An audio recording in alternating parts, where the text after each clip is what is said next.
So I got the gun show going on here. My bad. Okay. Sorry. Anyway, hello everybody. It's Friday. It's Brian, and we're gonna have some fun. Welcome to everybody who's here, who might be lurking. If you're lurking, come on in, say hi. We're about to do something that I don't normally do, and I hope that this is the start of something that's kind of a long-term thing, and maybe we'll, kick ourselves out of the proverbial nest and be able to, do something, maybe capture some malware or, do other things that don't require us to rely on people that we can, kind of think independently. Yeah, it's Friday. Hope everyone's doing well. It's in the upper 80 degrees Fahrenheit, so it's about 35 C, 36, 37 C here for folks. It's not super hot, but it's getting there. So I really need to kill that because I can see myself on the stream as well. So so what we got is we're gonna analyze some malware using Jeff's excellent series that we've been talking with Jeff of All Trades.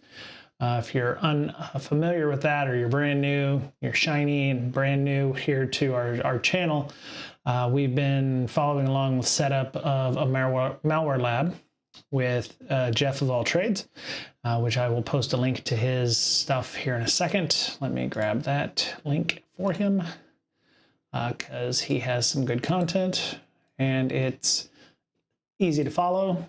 It is. I wouldn't say necessarily for beginners, but he does a good job of walking you through the concepts. And there's some things that I've been watching the videos involved, and this is the video that we're going to be following today, which I will also put in our chat as well. There we go. Yep, episode in the sandbox. And yeah, we're gonna go through. We're gonna the video. I think I got halfway through the video, and it's about an hour and a half video on several different types of malware. So we're gonna start out with one that's fairly well known in Malware Bazaar.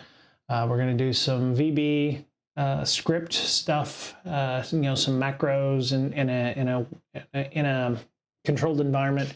Using LibreOffice, he's going to find out that doesn't exactly work. So there's some OLE or OLE, it's OLE or OLE analysis tools that you can use in Remnux for that. I was going to call it OLE because, it sounds like OLE, but it's not. And I think OLE is object linking, OLE, Windows. Object linking and embedding. There you go. OLE as a proprietary technology developed by Microsoft that allows embedding and linking of documents and other objects. So that's what it is. So we're gonna walk through the process on how to analyze that. We're gonna use some of the tools involved, including he mentions Wireshark. We do some Wireshark for packet captures. We're going to have to make some changes to INetSim to allow for connecting of ports when it, errors out or there's some kind of issues there. And he's going to walk us through some of those as well. So if you're lurking, come join us, come hang out, say hi, say hello. Also would love some bits and cheers and some positive encouragement as we continue on through this. It's not a high level of risk. So if you want to take the time to set up a lab, or maybe you're already old hat at doing malware analysis, we'll go through that as well. So I want to thank Poker Commentator for following 2 days ago, Runner989, Killer Donnie, who I think talked with a little bit about some career advice, which I hope they were able to take. Ronan, 1N, followed as well, Samich, Cursed Evil, Believe, and GoPro Slowyo, of course, for rating. Shout out to GoPro. Thanks for that. So we are going to go ahead and get started now. Let me clear the mechanism, if you will, and we will get a few things up and running here on my screen. I think I already have the VMs up and running. Oh no, I powered them off. Okay, cool. So this is, oh yeah, let's grab the tutorial GitHub as well, so you can go and poke around on that. The links to everything he mentions is in the tutorial link, sandbox in a box, including some of the links to things that you can go and look at as well. There's also a section on where to download certain things. So one of the things I ran into an issue with to start was which version of the malware I needed to download to follow along with the tutorial. There are hundreds of this variant of Xworm on Malware Bazaar. And if you don't pick the right one, obviously, different variants, you're going to get different indicators of compromise, the things that are not going to show up that are going to match the tutorial. So definitely do what you can to follow what's in the GitHub and follow Jeff's examples.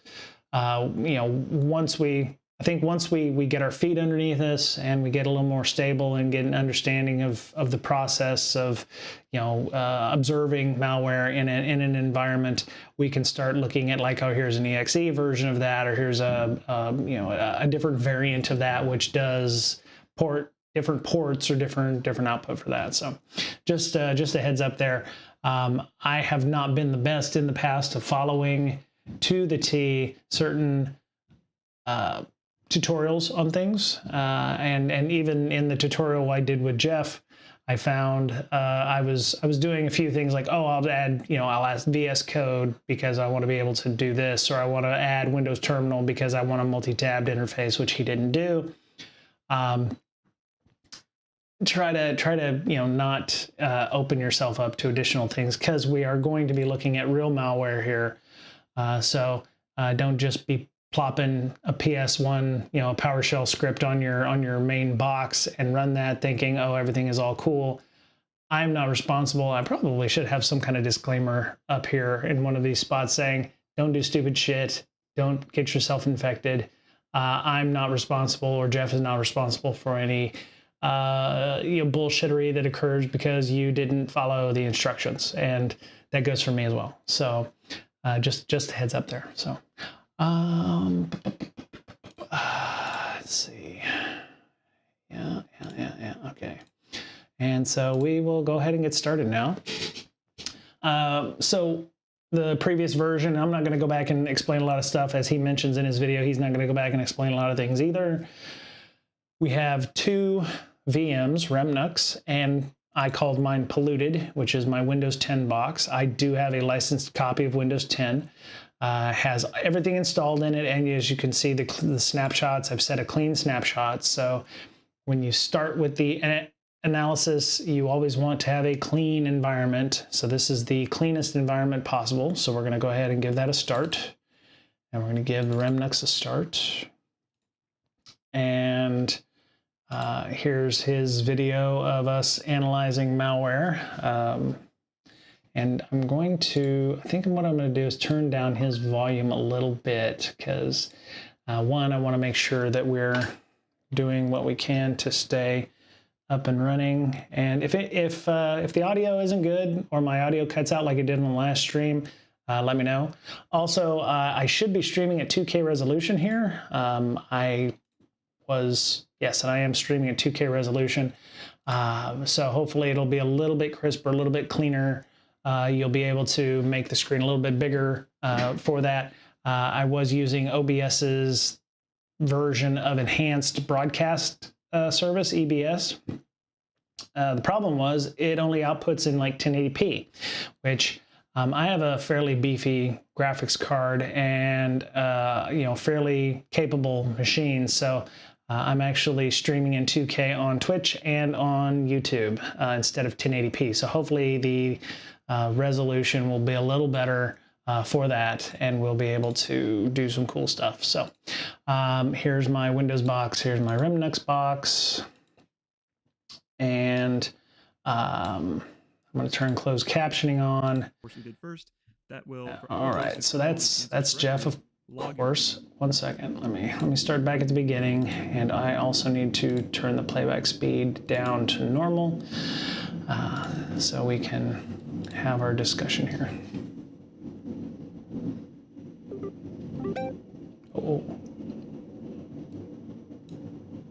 Okay. Welcome to the second part of our second entry in the Master of None core series. Now I will be turning those off from time to time. Minimize this stuff here. And minimize this. And we will... Okay, so I'm going to minimize my browser window and open my... There we go. Okay, so... because we'll be doing a majority of our stuff on Windows, I want to make sure it is ultra, much more bigger. That's not a good word. That's not a good term for being able to modify things, because a lot of the stuff we're going to be modifying in Remnix is going to be mostly command line stuff, at least through the video. So where's my video at? There it is. All right. And so we'll put that in that corner. Scoot over a little bit, scoot, my boot. There we go. All right, so lab user, I'm gonna log in my lab user. If anybody has any questions, please let me know, because I would love to answer them, or not answer them, say I don't know, and then we'll do a Google search and figure it out together. But let's try to keep it to the topic at hand. I don't know why it keeps moving things around on me, but it will do that. So there's going to be a lot happening on this Windows box when things get gnarly. Shared folders. All right, so cancel. Okay, so I don't have a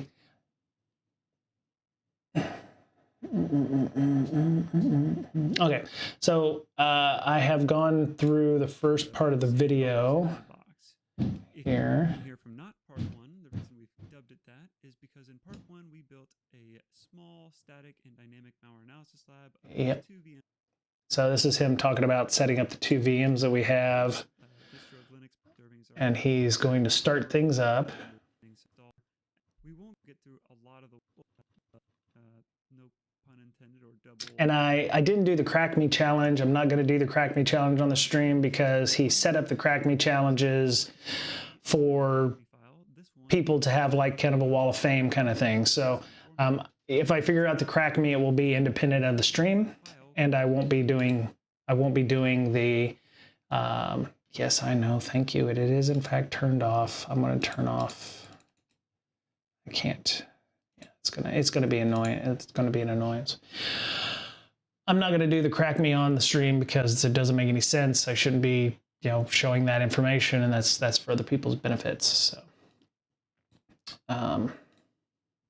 So, be located in the GitHub repo, right? I gave you links to the GitHub repo right there in the chat. And there's a description of the video, the links. The Crack Me executable is in also his Wall of Fame. So there you can see some of the people who's been in his Wall of Fame who figured out the Crack Me. So it is possible to solve the problem. You just have to apply what you've learned. Apply what you have learned. Kind of like, what's his name? Yoda. Yeah, in episode 5. So. All right, so yeah, he's on Mastodon. He loves comments in his YouTube videos, and so yeah, go check him out if you have a chance. So we're activating the boxes that he's going to be running in, and so one of the things you see here is he has several malware samples. He has something called Royal Beef, something called susdoc, which is suspicious document, which is one that I got to. I didn't get to Royal Beef and Adwin in the video, but I did see him analyzing Xworm and susdoc. Those links are in the GitHub link, which I probably should go and download. Let me see. Tools and resources. Here's the 4 samples mentioned specifically. You want to get the ones with the specific hash because as you'll see in Malware Bazaar, if you go look at, and he shows this website, but if you go tag Xworm I thought, oh, I could just go and grab, whichever one works. And I was looking at his timestamp because, his timestamp shows that it was, not 257, but it was, he at a certain time. So I was like, oh, I can just go and get the one he had that was close to 11:51 p.m. on July 7th. And that is ignorant in my case, which didn't work. And I was like, oh, I can just go and search for the right hash. And that didn't work either. Because as you can see, there's a ton of them. Some of them are, created by folks and submitted for approval or disapproval. There's one with async rat, Xworm. There's formbook Xworm. There's Xred. There's one that's exe, 32-bit, etc. So being able to find the right one was difficult. I mean, even searching for the right one based on hash did not work for me. And because there's so many variants of it, you just kind of want to go to his GitHub and grab the right one here. So where is it? Yeah, there we go. So you just go down here, click on Xworm. It is a zip file, and as you can see, you go to the right place in bazaar.abuse.ch with the sample. This is the SHA-256 for that. You download the sample. It's a zip file. They're all zip files on Malware Bazaar. All of the zip files are password protected with the file, no, with the password infected. So that way, if it's password protected, then things like Windows Defender doesn't necessarily light on that, or will scan inside the zip file or unzip the zip file and examine the contents inside. Because it doesn't know the password, it's automatically, I wouldn't say automatically, but it will not scan the system because there's nothing to scan. It's going to know that it's a zip file, but it can't do anything with it. So yeah, anyway, I downloaded this one. I also need to go and download, because I'm not sure how far I'm going to get into this today. I want to make sure that we're cognizant of time. Royal ransomware. Let me see. Ooh. It must be this one here, I think. Let me go see. This was beef. Okay, so we got beef. We're going to download that one. We're going to put it in our VBox shared folder. So I've got stuff in there, including a couple of other systems. So we're going to go ahead and grab that one. Blink. Tonight's the opening ceremonies of the Olympics. I mean, it's already going on in France. Async rat. Let's go ahead and grab that one as well. Securite info. I didn't know about that. Actually, just as an aside, I didn't know that there was something called human hash, which I found interesting. It almost looks like what 3 words location, instead of using geography or lat long kind of things for, it kind of reminds me of what 3 words, which is a way of locating somebody on the earth with 3 words. It's a different hash than I'm used to. I've never seen human hash before, so that was kind of cool to see. If anybody's used it or has seen that before, let me know. I don't want to get confused by which one is which, so I want to go and put labels on this called async rat and hashtag that one, async RAT.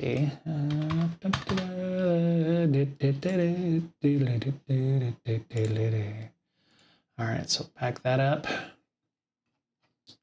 Add wind, or add wind in this case. And it's a zip file. We're going to download that. We're going to call it add wind. Just to keep track and make sure you know which one is which. So these are the 4 that he has. They're all infected is the password.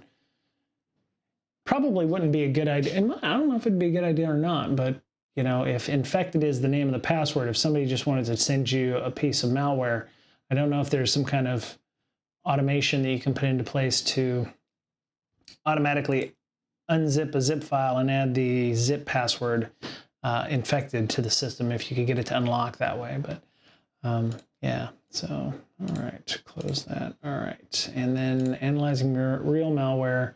I'm going to shrink this back down. Want to theater mode. All right, so I'll make sure that we have the ability to follow along. No, don't do that. Okay, so there we go. We'll do that.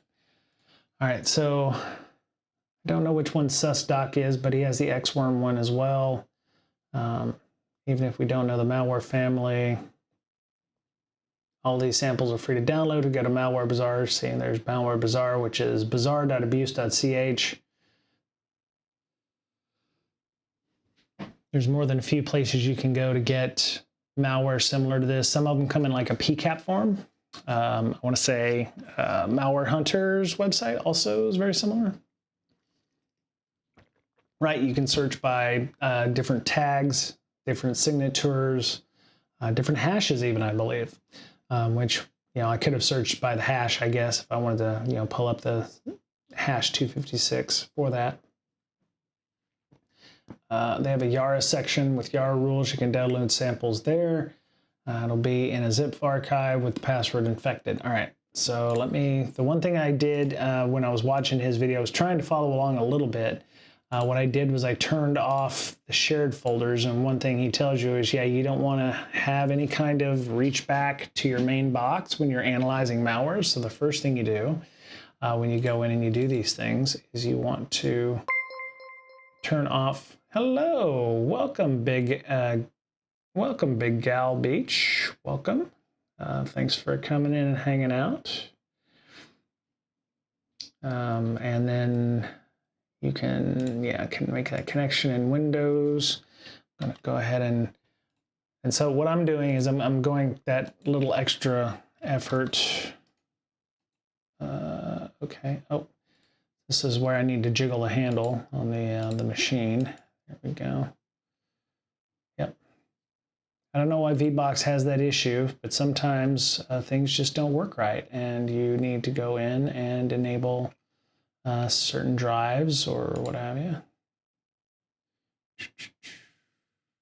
Where's my desktop? There it is.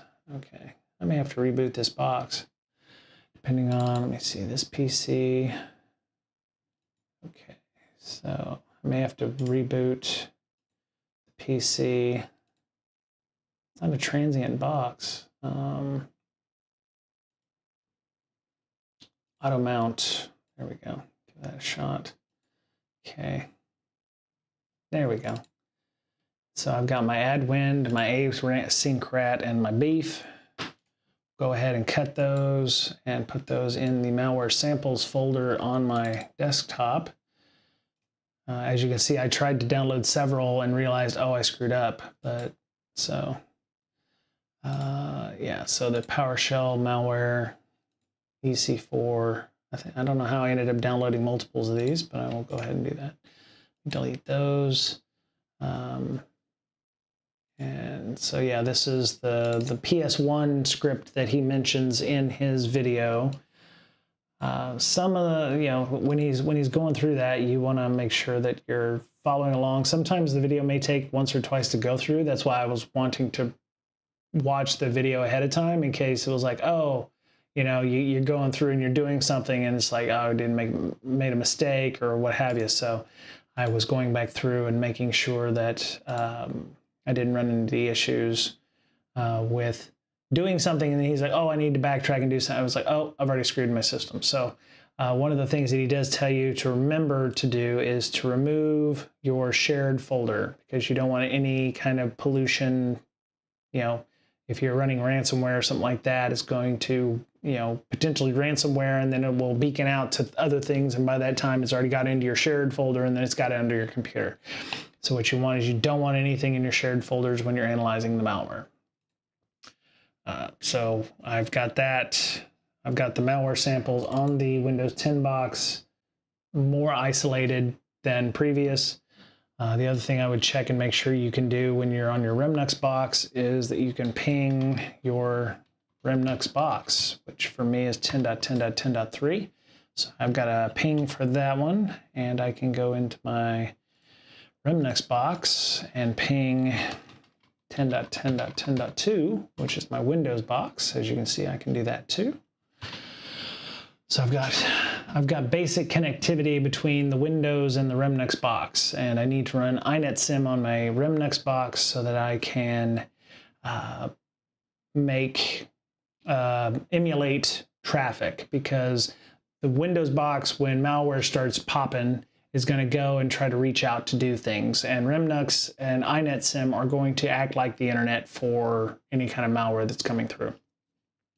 So yeah, I can't say enough good things about Malware Bazaar. Sounds like, excellent kit. You'll have to forgive me. I've got a little bit of a migraine going on, so I'm working through this right now. So he has, if you haven't done any malware analysis, but yeah, since we're going to treat this as we don't know what this thing is, so he's going on the assumption that he doesn't know what this is. They've been given a script, and they're going to go and analyze the malware for IOCs or indicators that something nefarious is going on. So we're going to go ahead, and he's going to, so he mentions disabling the shared folder once we copy it over, because if he ends up looking at something that does something like a destructive wiper or ransomware, you don't want it to touch anything in the shared folder, which is sharing file system space with the host box. So you want this to be completely isolated, as insular as possible, which makes complete sense. The last thing I want to do is to infect the machine that I'm actually streaming now. That would suck. The workflow in previous exercise has been set up for about 7 years. So he's been using the same. So this is a tried and tested method of analyzing malware. Some of the tools have changed, like Process Hacker. He'll mention it more than once. It's actually a newer tool for that. But yeah, you're going to run into some of the same stuff. I think he calls it, it's called System Informer now. It used to be called Process Hacker. All right, so one of the first things he does is he opens the PS1 file. The one thing that I probably will figure out how to go do is change some of the options in the right click on Windows 10, because when you go into the Xworm PowerShell, the open, run with PowerShell, and edit are really, really close together. And if you are in if you're in a like you're in a completely automated method, or you're just like right click, and you're clicking and whatever, you could infect yourself without having the tools running on there. So run with PowerShell is really, really close, and I'm actually making sure my finger is like physically off the click button, because I would just revert to a snapshot and start over again, but I'd lose whatever progress we've had to date.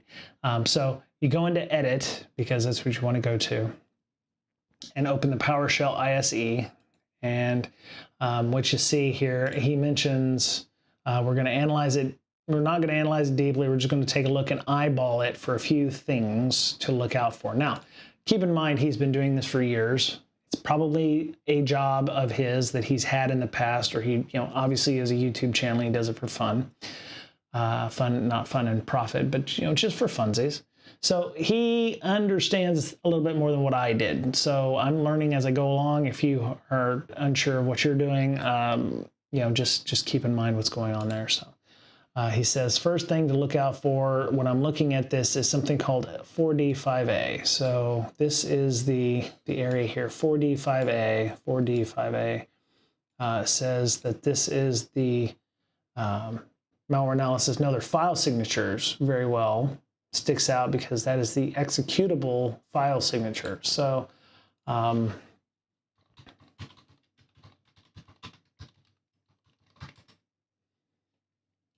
list of file signatures. So 4A5D, let me see, where's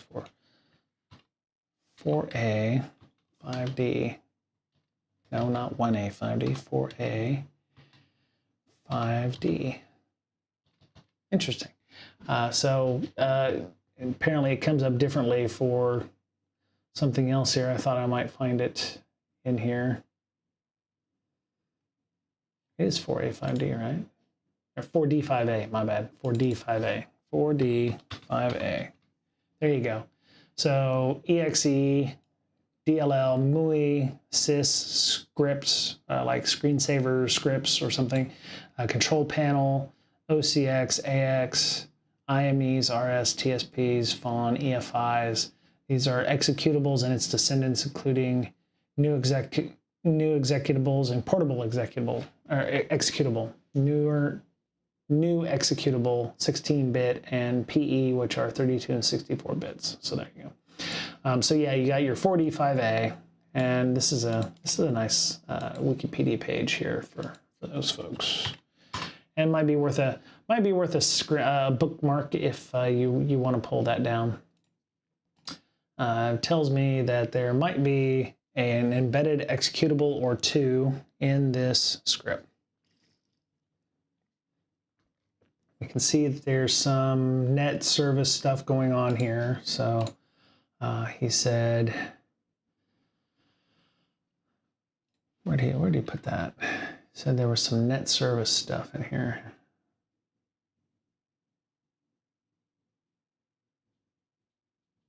Okay, which is typical in malware. Load up a .NET executable in memory and try to run it in the background without alerting the user. Okay. This is cool. We've got another PowerShell file. Okay, so he mentions a PowerShell file, which makes sense here. I see that one. So write all text to C public users public libraries PS1. There's another batch file that runs. So we're going to set PS to PowerShell. We're going to set params no profile, Windows style hidden, execution policy bypass. So there's all the things you need to put in your PowerShell to make it run as low key as possible, I guess. Setting the command to go to C users public libraries PS1. That's where you want that to run to. And then you're going to run all of these commands and params and run the command and then exit into the background, I guess, /B exit background. So it's going to drop into the background. And then there's libraries.bat, which is a batch file. It's going to do some additional bits. And then, of course, you see the VBS, which is a VB script. Being written to C users public, so that might be a directory. We put something like... So yeah, we're going to write something to C public. He mentions capture pi, which we're going to run our first tool to run that and to collect that information, which I thought I had all of my stuff in here. So capture pi, so copy, paste shortcut. All right, so we're going to capture pi. What he says this does is it will capture artifacts into a directory. So we're gonna. Sorry, I used to use CaptureBat and I started using CapturePy. This Python script, if you remember, or if you don't remember, will monitor a directory, and if the malware goes in and deletes anything from that directory or writes anything there, it will capture that, so that if it does get erased for some reason, we will have our own copy. You can see a lot more interesting stuff here. Yep. Bypassing execution policy to run PowerShell script. There's also variations of this, it looks like, because there's also a batch file of the same name. Right. There's a VBS file of the same name. So this is interesting. Again, I'm not going to go through and analyze this. We probably could. It's not obfuscated or anything, so we could probably go through here and analyze it. But yeah, I'd say we should keep an eye out on that directory. Users public, Maybe okay. Anything to do with Microsoft Edge update, as that sticks out as an interesting indicator right there. Mm-hmm. And they were nice enough to let us know that they're going to. Oh, it's going to run every 2 minutes. Yep. 2 minutes, or maybe that's just a fake description. I'm not sure. Looks like they might actually be doing it. Anyway, it does not much matter for our purposes, because we're approaching this just to go in and see, okay, number one, what stuff on the file system is this file affecting? What are some indicators we can pull out to build detection signatures? What kind of files is it dropping? What kind of network activity is happening? All those things. So Right. when I'm examining something that I'm not really sure what it's going to do, I'll typically run a suite of some of these tools here. So let's first of all, like I said, go to our desktop, run CapturePy. Okay, so we're going to open up a terminal. So some of the things are a little different because I actually installed Windows Terminal because I didn't want to have multiple command prompts or what have you running, so I can run a command prompt. I don't think I need to be admin for this, so I'm going to go cd desktop and then capture PyPy. Oh, yeah, okay, so I can't use a link, so let me go capture PyPy, copy, and I'll just paste the whole thing to the desktop. Probably not the most efficient way of doing this, but I will get better as I go along. So we're going to do that. What do you say? And the syntax for this is just to give it which directory you want to capture files from. Okay. Which was C users public, and where you want to save them. I'll just save them to a desktop directory called save. Okay. So capture PyPy and then C : / users public, and then we'll call it save. I mean, I could call it anything, right? I could save it into any folder anywhere. So what'll happen is when I hit enter, there'll be a save folder. Let me move all this stuff out the way so that I can get myself situated for the war to come, because we're about to go to war to figure out what's up with this malware. So I'm going to move some things around here. So when I hit enter, there should be a folder called save right up here in the top. There's my save folder. And as you can see, there's nothing in there yet. So the folder's empty. It will be filled with stuff and things soon enough. As you will see, not to foreshadow too much, but we will be quite busy with our things, when things get started. So. Minimize that. It's running in the background. Right. And there you see his save folder. Open up Command Watcher. Okay, Command Watcher. This is the one from Kahoo Security that monitors VBS and PowerShell and other scripting type languages running. And it's really nice for deobfuscating scripts or checking. So he said deobfuscating. Google's not very good sometimes, or YouTube's not very good at fixing captions or whatever. So it's deobfuscating scripts or checking scripts as they run to see what commands they're running. So we'll open that. Deobfuscating. All right, so we need, what was it? We needed, oh yeah, Command Watcher. Yeah, Command Watcher. So there's Command Watcher, and we're going to run.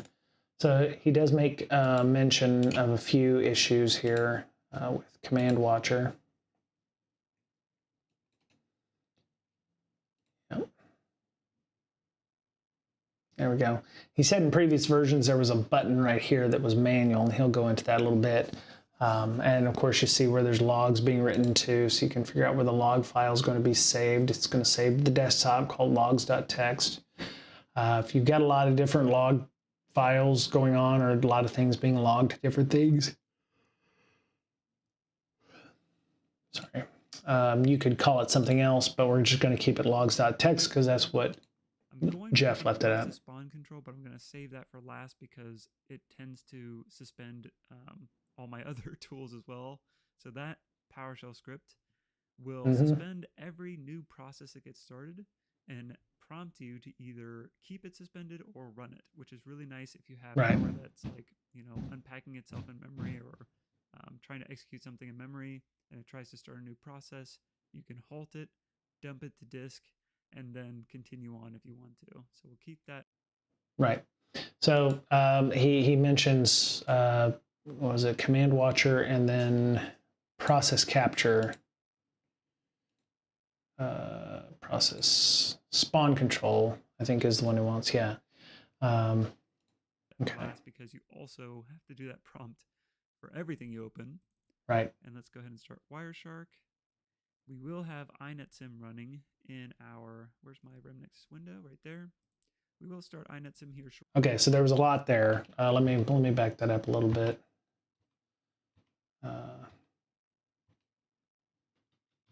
Will suspend every new process that gets started and Right. prompt you to either keep it suspended or run it, which is really nice if you have malware that's like, unpacking itself in memory or trying to execute something in memory and it tries to start a new process. You can halt it, dump it to disk, and then continue on if you want to. So we'll keep that for last because you also have to do that prompt for everything you open. And let's go ahead and start Wireshark. Yeah, he actually, I don't say brick himself, but he makes it, it'll also do things like make his UAC on Windows 10 lock up because the pop-up box is underneath the UAC. So yeah, he has some issues later on, and you'll see in the video. It's just things that you're going to learn as a malware analysis person that you're going to have with all the tools running and running around. So the PowerShell script that he talked about, process spawn control, kind of like what is it, ad block or ad block origin, where it's like, except every time you want to run something, it's going to ask you, hey, do you want to run this thing? And there's a little fancy box up here in this upper corner where he mentions that. And he'll show you a few times in this video. One of the things I didn't realize is how annoying this is going to be. I hate me some stuff pop-ups like a mofo. At some points, it's like, wow, it's nothing but pop-ups, and it's like a really bad website or something. So it was interesting just to see him have to go through that. We're going to start up Wireshark here. Oh, man. We will have inetsim running in our, right. Where's my Remnix window? Right there. All right, so he's inetsim here shortly. Not yet, because there's a whole lot of noise in the log, but right. Wireshark, I always like to run them concurrently if I can, if I have the resources to, because you get a much deeper look at the web traffic with Wireshark, usually than with inetsim. So let's go ahead and run that. Process monitor or procmon is great. Okay. This is as I. All right, so you started up process monitor. Go ahead and run that. Process monitor or procmon is great. Right. All right, let's start up procmon.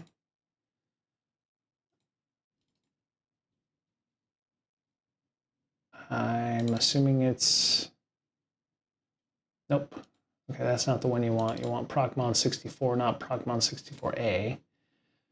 All right, so there's our sysinternals that's running.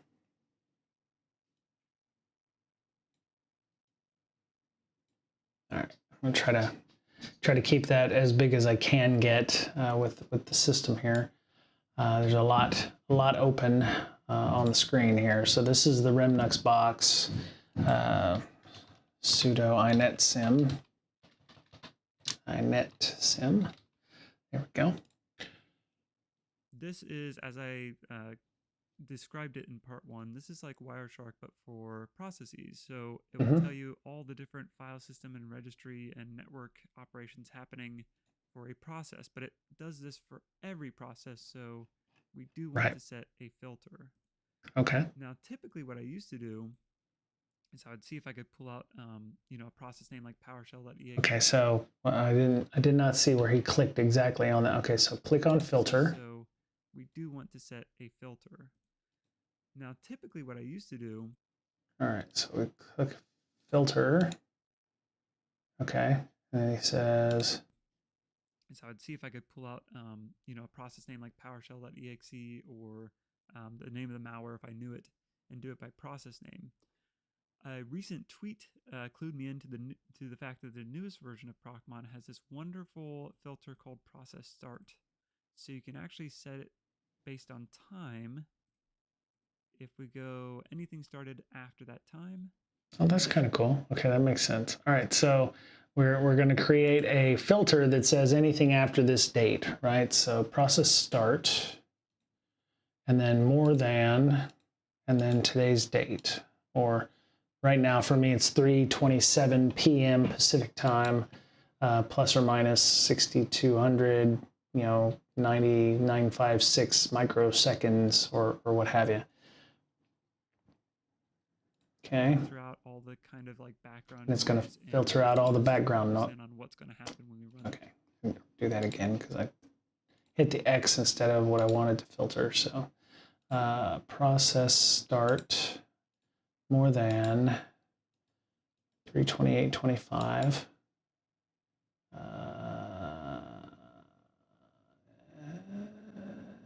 Do I want to do that? Let me go back.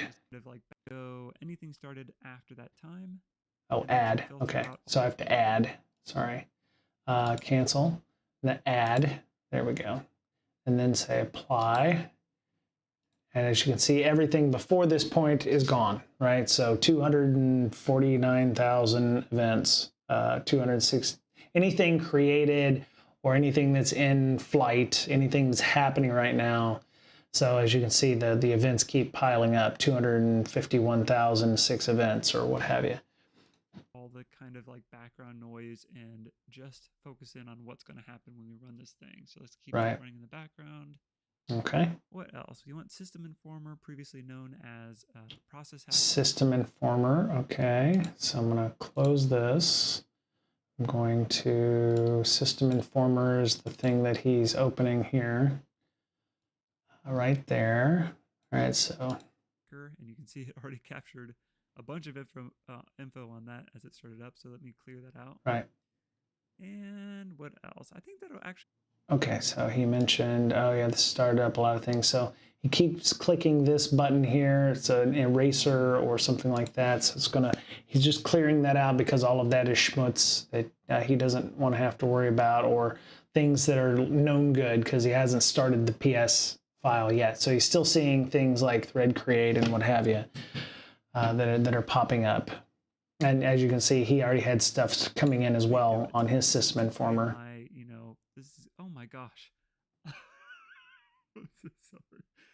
There is a ladybug literally crawling on my screen. Ladybug event. Something on my virtual screen. 1 second. Well, I regret to inform that in the time it took me to go out and get a cup for that ladybug, it is gone. So it's somewhere in the office flying around. It's not part of our series here. And if you hear me gasp, it's because I found it again. Not that I have anything against ladybugs, I just wasn't really expecting that across my screen just now. Anyway, I am going to add a filter actually in procmon for PowerShell.exe because I'm getting a lot of noise. So let's go ahead and apply that. Okay. Let me do something here for a second. Okay. Sorry to do this, but I may have to go unplug my car. Let's see. Let's double check. Okay, so yeah, I'm gonna be right back. Okay, so talk amongst yourselves. Give me about not even a half an hour. It's like a minute and a half, and I'll be right back. Gotta unplug my car.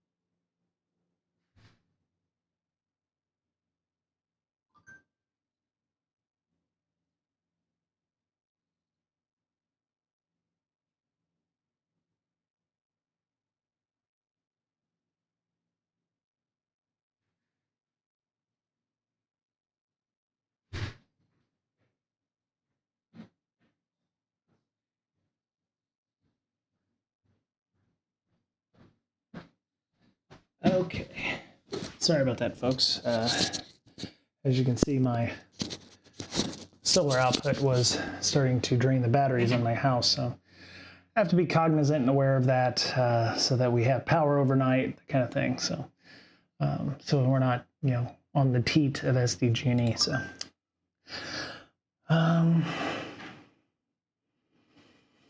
yep. Anyway, all right. So, we should be ready. Let's go ahead and start up our fake internet. All right. So he's got everything started right now. Let me go and start inetsim.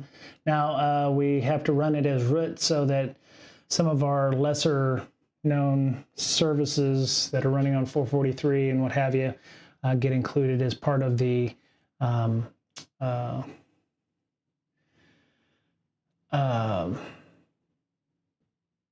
it's part of the service. So 443 will route to 8443, but in this case, now I'm just going to run this. We've got everything running just like he did. Simulations running.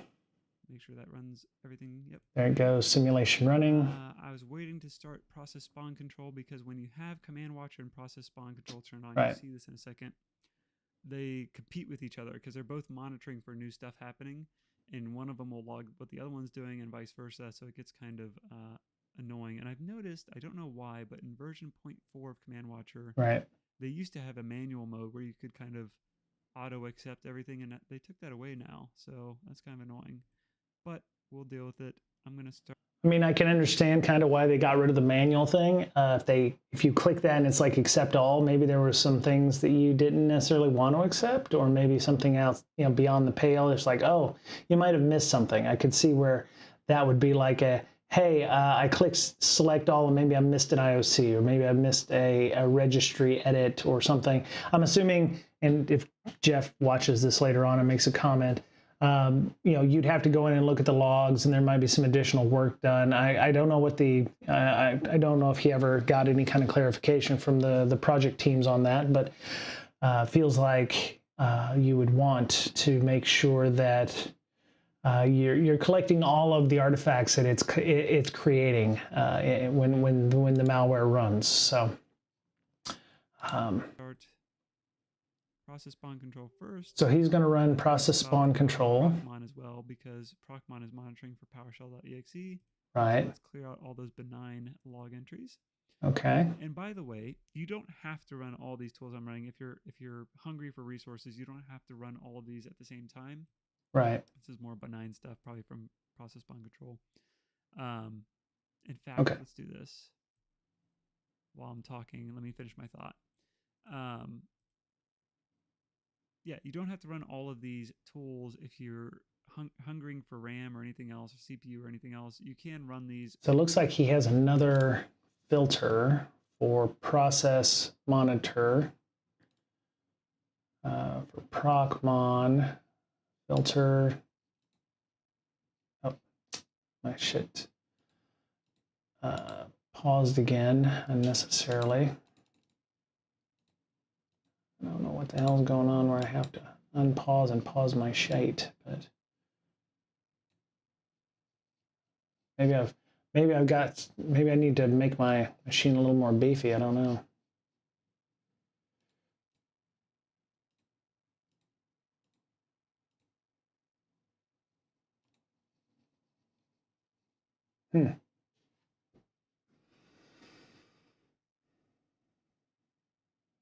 Yeah, maybe I need to add a few more CPU cycles. Let me see what's going on here. I mean, I've got enough RAM. I need to. My CPUs aren't pegged, so I can add a few more CPUs if necessary. For whatever reason, my machine is just pooched.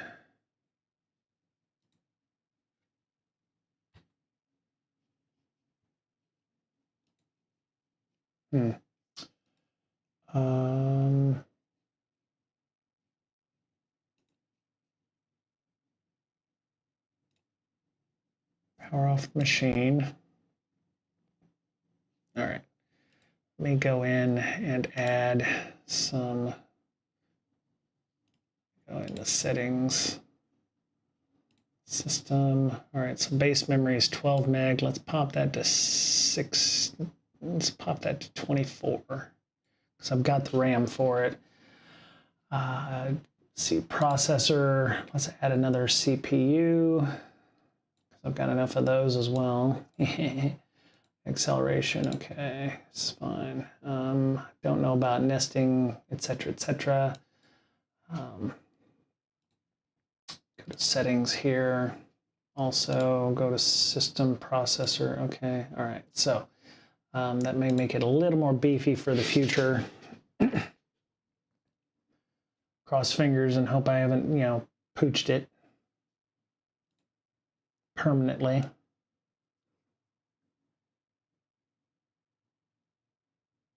Some of this is about dialing in all your stuff, you know, and like he said, this is going to be memory intensive. Yeah, so now I'm up to like 30, 35%, 40%. So yeah, memory is up to 27, 28. Still got, you know, plenty there. All right, so we've added a few CPUs. We've added a few bits here.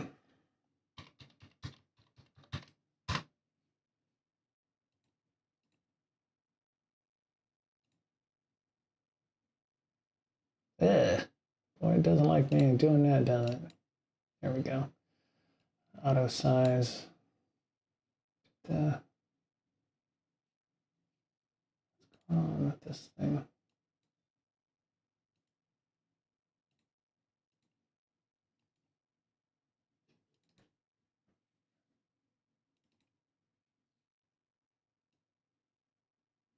There we go. Okay. Ugh.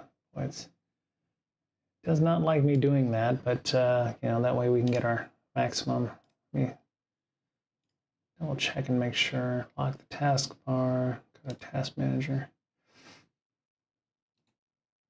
All right, so it shows my new RAM and it shows my number of cores. Summary view. Show graphs. Change to logical processor. All right, so it shows my 4 processors now. So I've got a little bit of a beefier box here with my system. All right. So we need, well, what all do we need to install? System Informer. Go ahead and give us another start. Let's see. All right, so that's good. Capture PyPy. I'm going to have to turn that back on. Okay.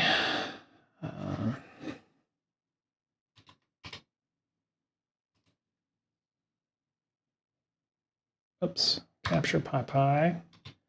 C:\users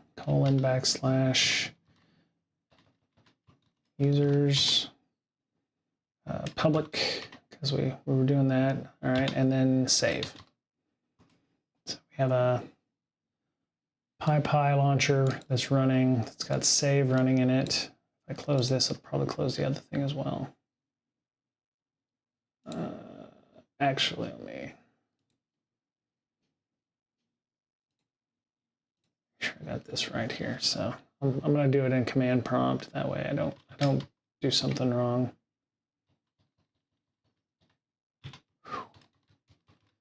Man, freaking. All right.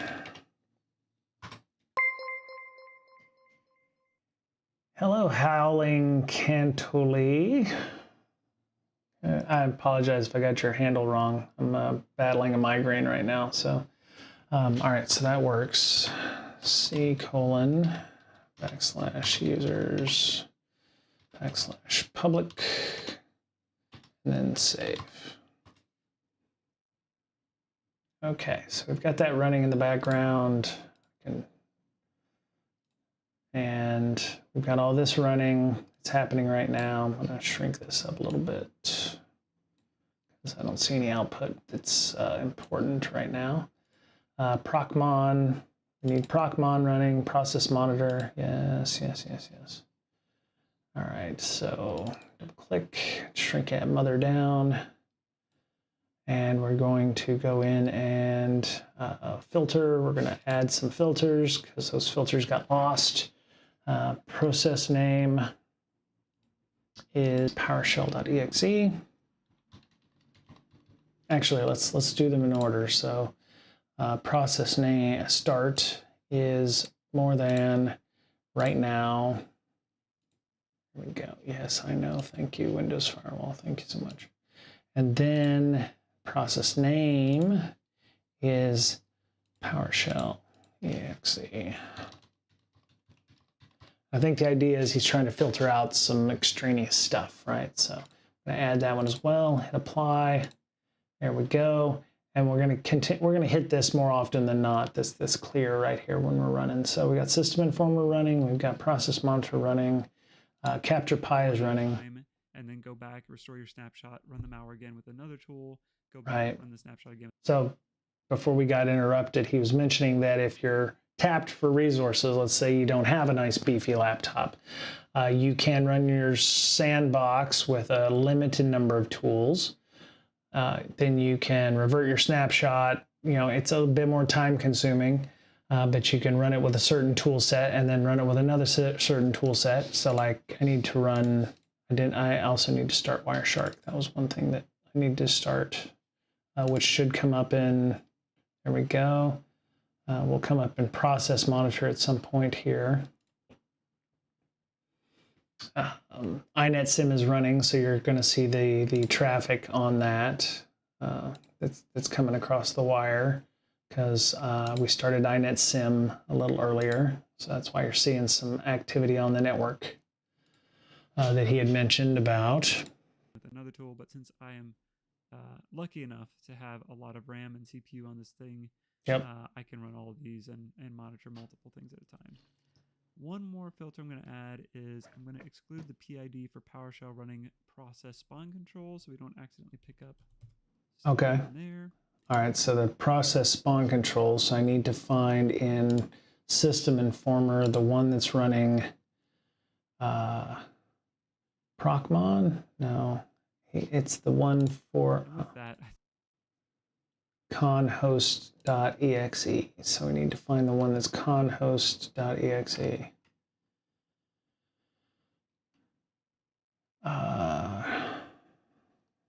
If anybody has any questions, please let me know. We will do our best to answer them in the order they were received. Thank you for your patience. I don't see the CMD exe conhost that he's talking about that's running PowerShell. Maybe it's because I already, you know, turned all that stuff off. That could be not a good thing. OpenConsole.exe maybe. OpenConsole. CTFmon, Procmon, PyExe, Python exe.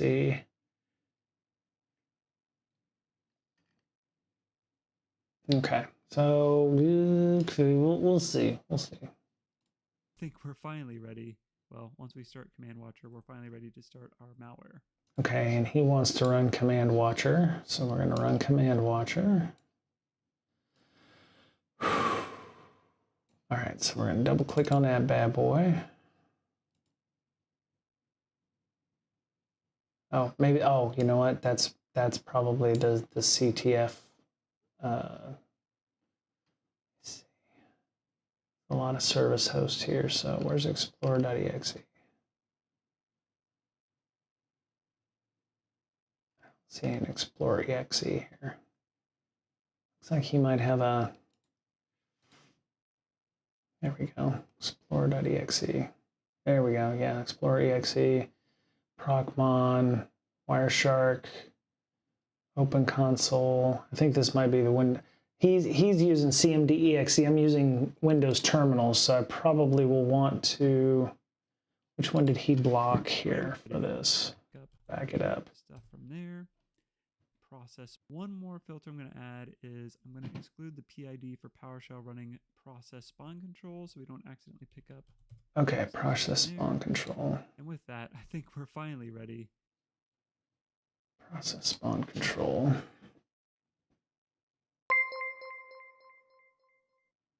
Welcome, Numplex. Thank you for coming, hanging out with us and the other folks. If you have any questions, we're going through Jeff of All Trades' second video in the series on analyzing malware. Doing all right. How are you? Hope you're having a good Friday.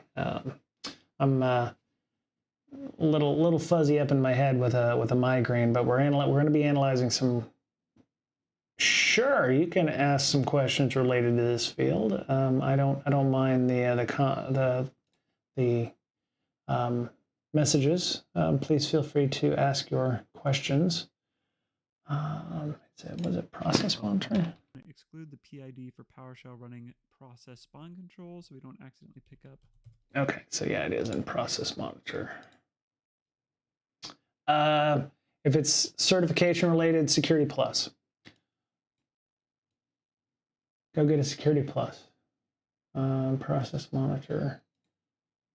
Interesting. I wonder what's going on. What do pen testers typically do for career advancement? Do they move into AppSec roles after gaining several years of experience, or do they pursue architecture roles after obtaining a CISP? Like, what roles can they get promoted to in the future? I kind of get, I don't know. Pen testers usually are already, most pen testers, I mean, you're not just going to walk right up and be a pen tester, right? At least it's been my experience. Anybody who's looking for a pen tester role or a junior pen tester role are going to find themselves sorely lacking in those. A lot of organizations that hire junior pen testers, they're few and far between. I don't say they don't exist, but the open roles for those kinds of things, usually you come from AppSec or you come from being a security operations person or a SOC analyst who might have been monitoring logs for malware and such. Hey, Ange, they stay there, pivot to red team, bug bounty, due to liking the offensive style. Hey, yeah, I would love to hear Ange's thoughts on this as well. I have a very limited experience with that. I realized I didn't have what it takes to be a pen tester or red teamer at scale, so I ended up moving into management myself. But all right, so stuff from there. And with that, I think we're finally ready. Well, once we start Command Watcher, we're finally ready to see. Okay, Command Watcher. Let's start Command Watcher. Love the defense. Oh man, it feels like defense is getting harder and harder every day. So let me see. Here it is. Start. All right, so we're running Command Watcher. And let's say we're going to need to add a filter for 4152 as well. You just need to get it right. Yeah, I mean, you're gonna some of the blue team stuff is gonna overlap there. I think you're gonna need to know how to, in some places to analyze malware just as you would a red teamer.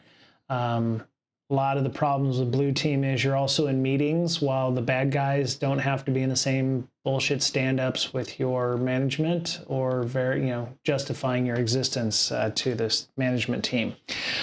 But so back to Numplex's point, yeah, if you want to move to more of a developer type role, AppSec is a way to go.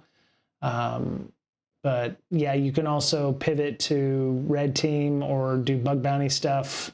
I think it's really just what you want to do. I guess Numplex, what do you do right now? Is AppSec an umbrella term that includes pen testing, or does pen testing fall under AppSec? Again, for me, that depends on where you're at. I mean, we have dedicated AppSec roles, and then we have dedicated pen testing roles. And some of them are separate because if the AppSec teams are embedded with the product teams, you get a different dynamic there. And then you have your pen testing and red team folks that will come in and just, spank things outside of AppSec.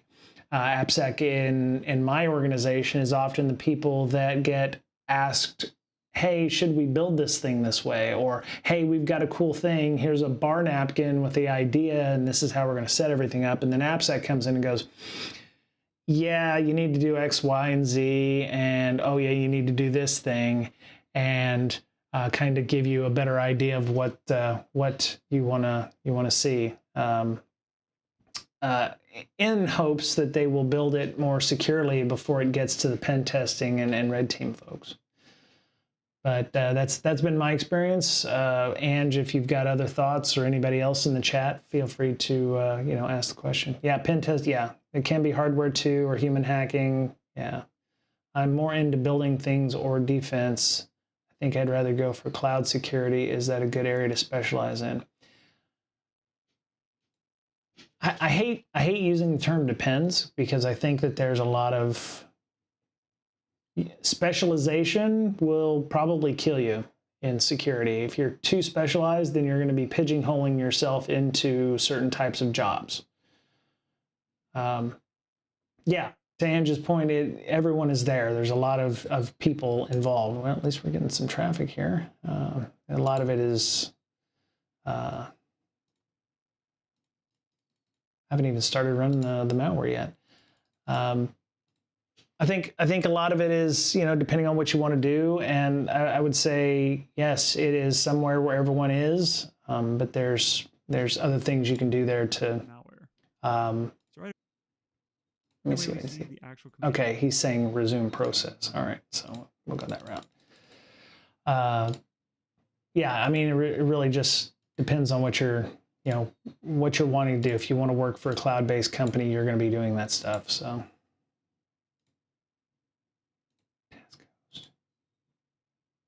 I think I got things out of order.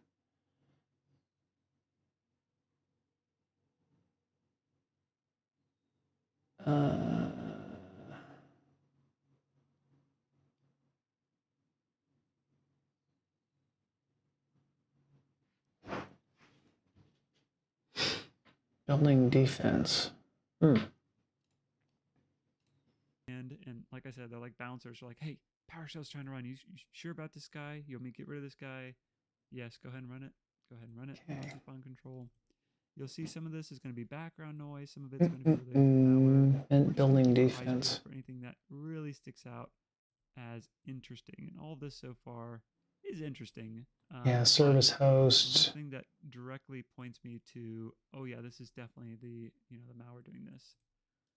We do see a PowerShell window coming. Okay, so he's run the PowerShell right now. Let me go backwards here. I got a little.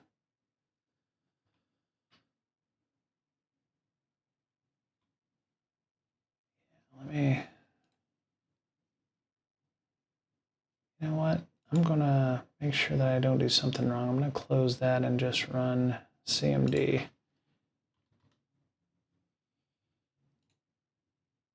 And I'm gonna run PyPy.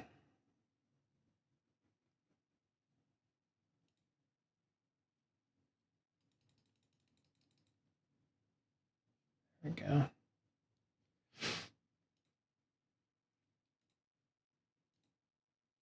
I may need to start everything over.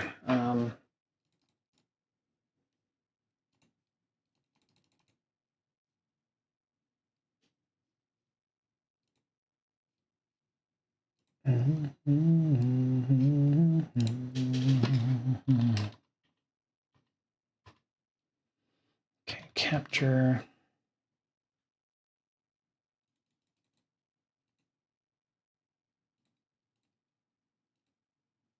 All right, 1 second here. Everyone is there. I think what, and don't want to put words into Angie's mouth, is everybody's in the cloud.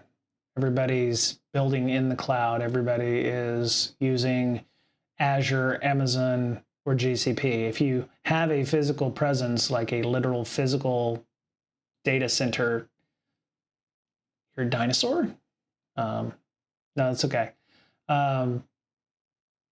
Everybody's in the cloud. So, I mean, it does help to have some cloud knowledge. It does help to have some understanding of various cloud architectures. Let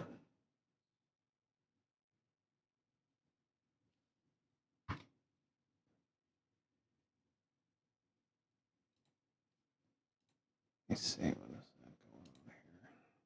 Oh, that's right. Delete that. I was supposed to. Oh, that's not what I'm supposed to do. Okay.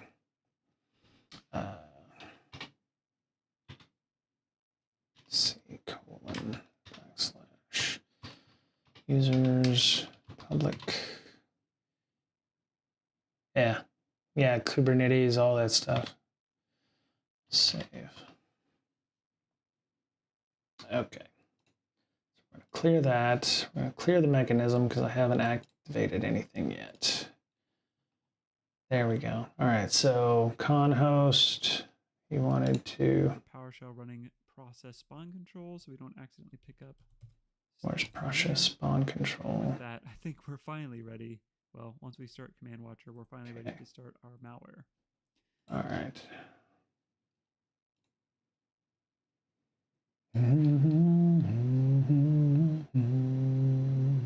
Process spawn control. There we go.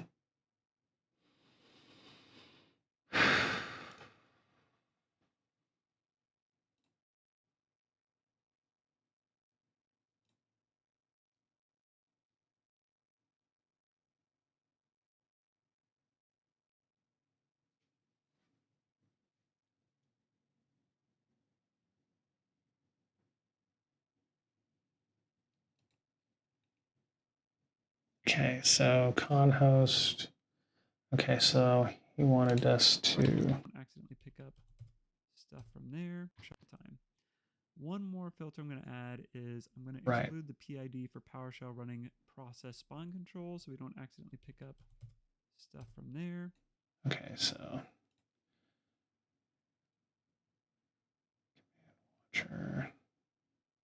process monitor, there we go.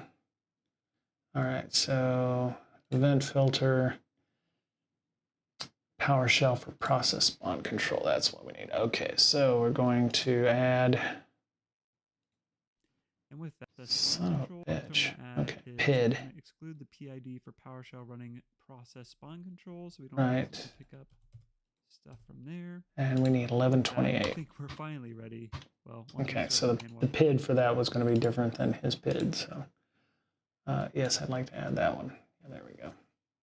All right, then we can clear that out.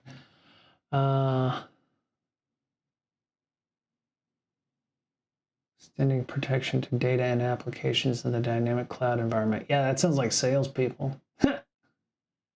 Yeah, a lot of fields overlap there, numplex. You're gonna run into a lot of that. Yeah, definitely. So you know, we need a little blockchain, something, and you know. All right. Sure, we're finally ready to start our malware. So right away we see the actual command, and like I said, like bouncers are like, "Hey, PowerShell's trying to run. You sure about this? Start that. Sure this guy? Yes, go ahead and run it. Go ahead and run it. Process spawn control. You'll see some of this is going to be background. Okay, so he's running that. All right. And we're going to go into malware samples. Resume. A lot of Windowsy shite that keeps coming up. Why do many pen testers go rogue? Is it due to a lack of job opportunities in the industry? What do you mean by going rogue?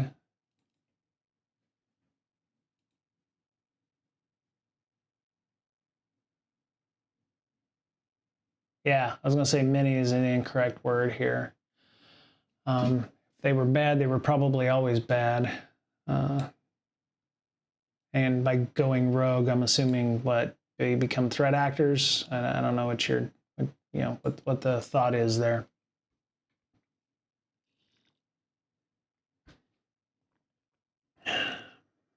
Noise, some of it's going to be related to the malware. Okay, so peeled for anything that really sticks out.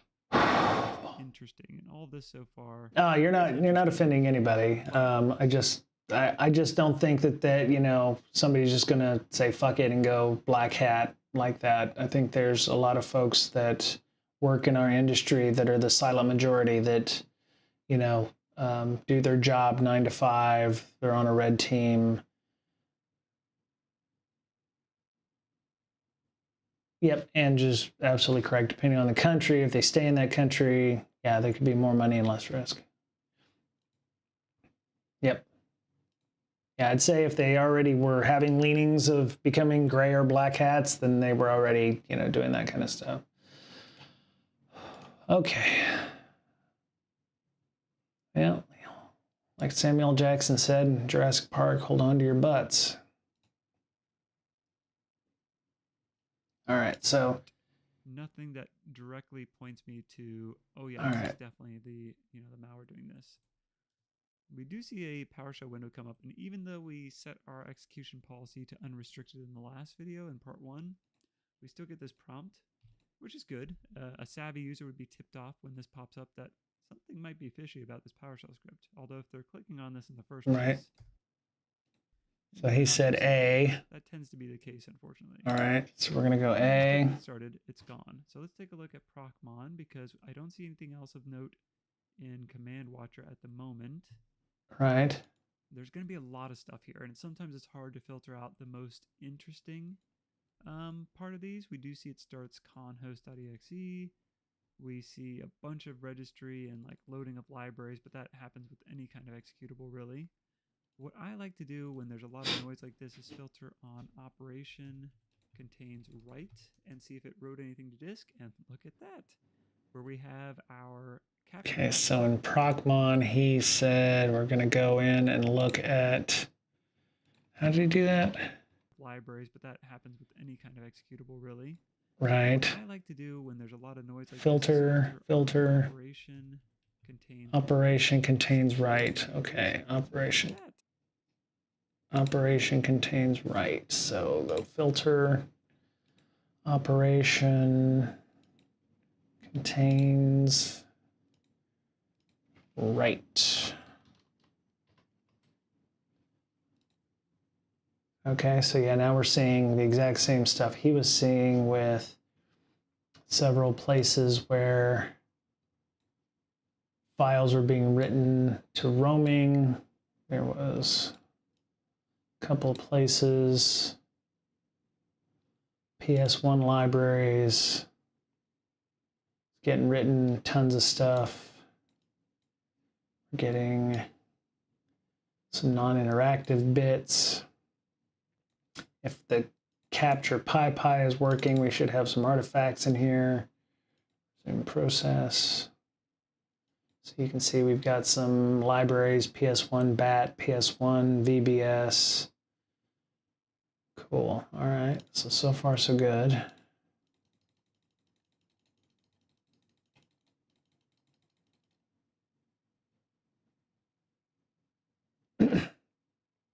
So Numplex, I got a question. Why are you worried about money? Why do you want to get into security? I think that's the question that we probably should ask first. Why are you wanting to get into security? Is it for the Lambos and, I want to, talk at Black Hat and I want to do it for the celebrity, or do you actually want to help people? What is driving you to be in security? Especially when the first thing you suggest is, what's the most sought after if money is concerned?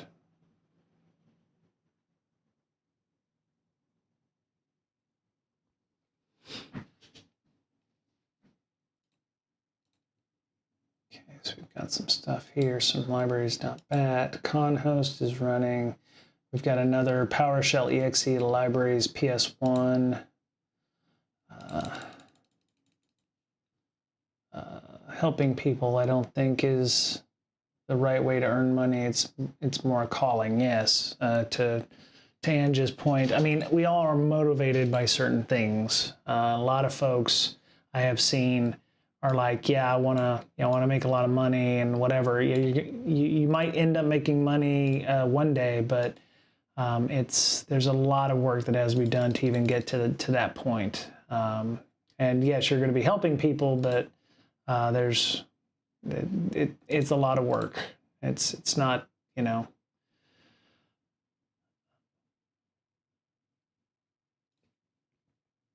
do we got here so far? We've got service host. All right, so let's go back to the video here. CaptureBat capturing. In fact, let's look at our right. folder. We're going to our safe folder. Yep. So we have captured several things. That were yep. in libraries, PS1, BAT, and VBS. Which is the path we saw in that PowerShell script, the original one. And they were not deleted, they're still there. So we can take a look at these.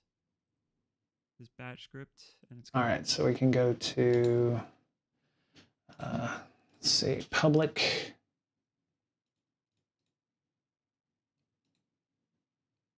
Where's users?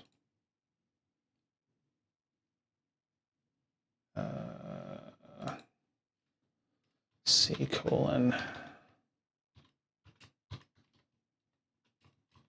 There we go. And yep, you see the 3 files that we've got there. So we're going to open up, which one did he open? Bat. Open. Resume. Resume. Resume. Did I just open the batch file? God damn it. Edit. I'm gonna have to start over. Okay, there we go. We got our libraries file. Resume process.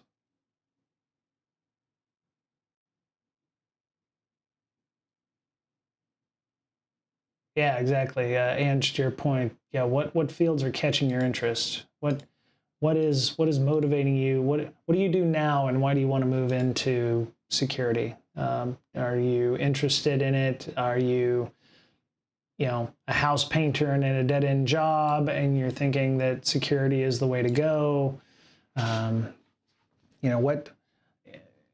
What's motivating you to do that? Yes, money is definitely something. You want to be able to still make a living. When I pivoted from technical security or vulnerability management to PM work, I actually took a pay cut to do so, but I could do that because my wife was working. Things might have been a little different if I wasn't able to make that thing. You did your bachelor's in computer science. Okay. Do you have any work experience, or were you just a professional student until you got your bachelor's? What are you doing right now? All right, so we've got that. Yeah, process spawn controls, making sure I want to run Notepad. Looks like that right. just runs the PowerShell. Right, okay, so the batch file runs the batch file. Looks to be, yep, allow it to run. Okay, minimize that. So we go to libraries.ps1. You can go here, edit, don't run or open because you're a fucking moron, Brian. All right, so we're going to open that, and for those of you who've been here for a bit, so here's libraries.ps1. That's right, because I shut things down earlier the hard way. So actually, from the original file that we had, don't have a specific motivation. I just found the security aspect of the industry interesting rather than software development. Right. Cool. Yeah. Well, the good thing is you hopefully have some programming language knowledge. To Andrew's point, yeah, programming. You have some programming knowledge, Python, or you need some web-based stuff. Having that is often helpful for tooling. That's where I kind of fall short. Python, C++. Well, Python's good, yeah. Python, C++ is helpful for understanding that. A lot of stuff runs in C++.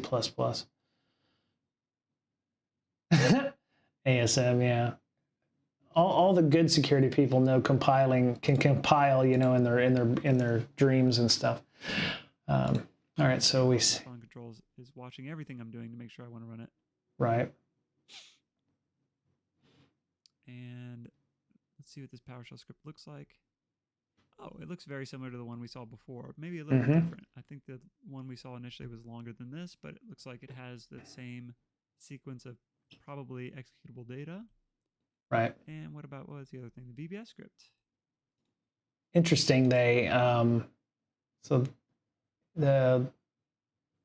looks like they are splitting up the command into different pieces so that if somebody's scanning for new PE execute, if they're looking for a specific string like this, they're not going to find that. All of that is kind of broken up. So it's saying sleep one and then run ODW and then BBB.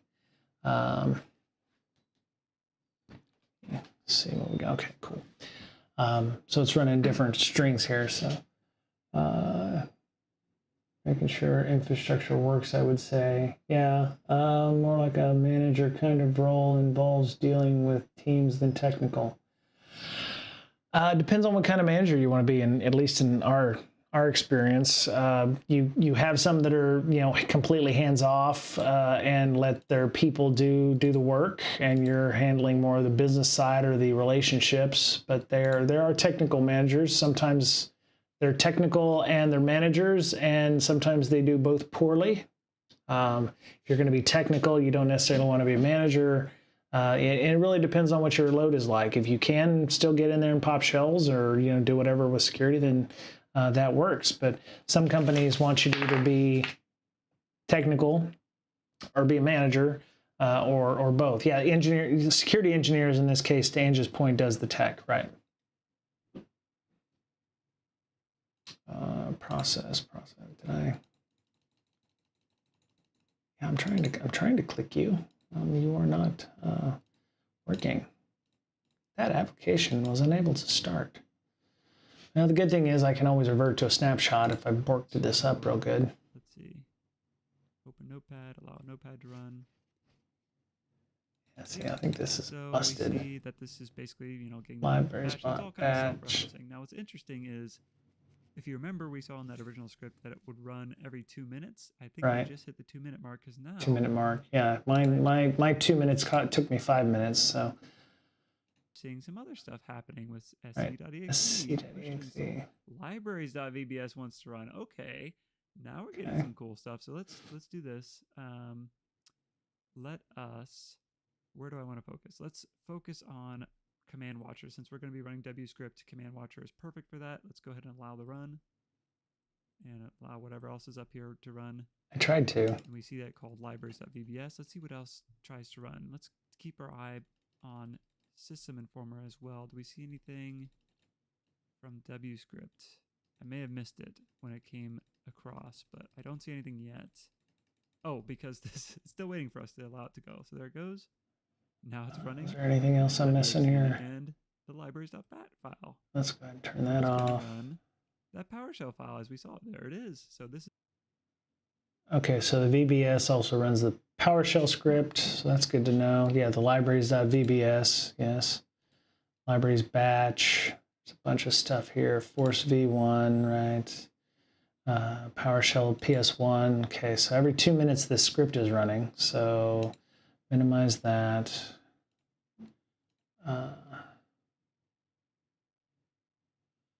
And then, yeah, so you've got a bunch of different files in here. Here's the VBS, here's the PS1 script again. So this is going to run every 2 minutes. This is the malware running on that 2-minute schedule. We see another instance of PowerShell pop up. Let's see what happens next. Give it some time. We could also be monitoring the background. Obviously, we could be monitoring Wireshark and some other stuff. But like I said, we'll focus on one area at a time here. Try to, because there's a lot going on. There is a lot going on. Services.exe. So this is what's, like I said, Reg services.exe. Yep, there they are. Yeah. This usually happens when the malware is trying to run some .NET executable in memory. Very cool. So let's see what's happening. We see a task scheduler entry there. Task scheduler, yeah. Just allowing everything as it comes across. So am I. Process spawn control is probably getting overwhelmed at this point, because I'm seeing that's freezing up some of these entries. So let me do this to help us out here. Okay. At this point, I can see this exe running in the background. Let me just make sure all of these are accepted so that it can run before I close out. But then I'm going to probably close out of process spawn control to. Okay, so process spawn control. Let's. Oh yeah. Okay, so.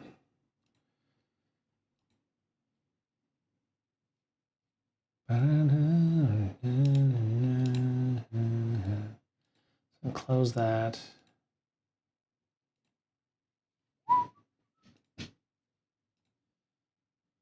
Close that. There we go. Resume process.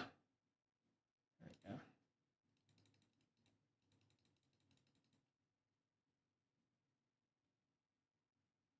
Whoops. Okay. So, yeah, these are coming faster and faster.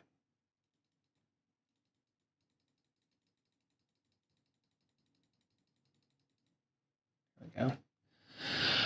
All right. Some resources here because it's capturing a whole bunch of stuff. So let's do that actually. I think what I can do is, oh, and now the 2 minutes started again because I see them all running again.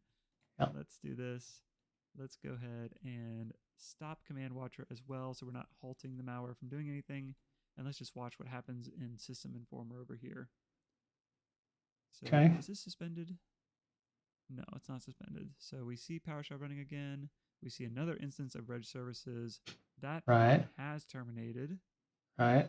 And I don't see anything else yet. This one is still going. So it might be that the next one terminated because it detected that this one was already running. Oh, sorry, there's a lot happening. What do we do now? Well, at this point, once I see a new process running, again, we don't see a window or anything else going on here. Or I guess, oh, maybe we do. Sorry, that was just waiting there. I think that was, I don't know if that was the malware or if that was process spawn control. I guess we did see a GUI window of some sort there because it seems to be running now. Okay, well, never mind. I feel like that would have tipped off the user as well if that was from the malware itself. But again, you never know what the user, what they're going to think is bad or good or whatever. So, yeah, it looks like it's still running. It's not suspended.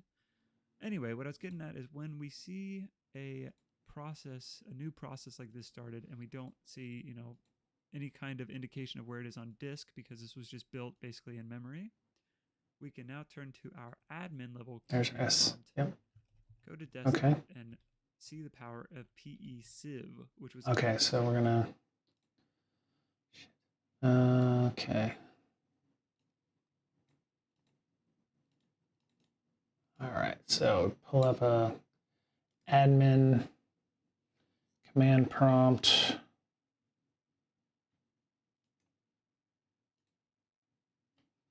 Take me.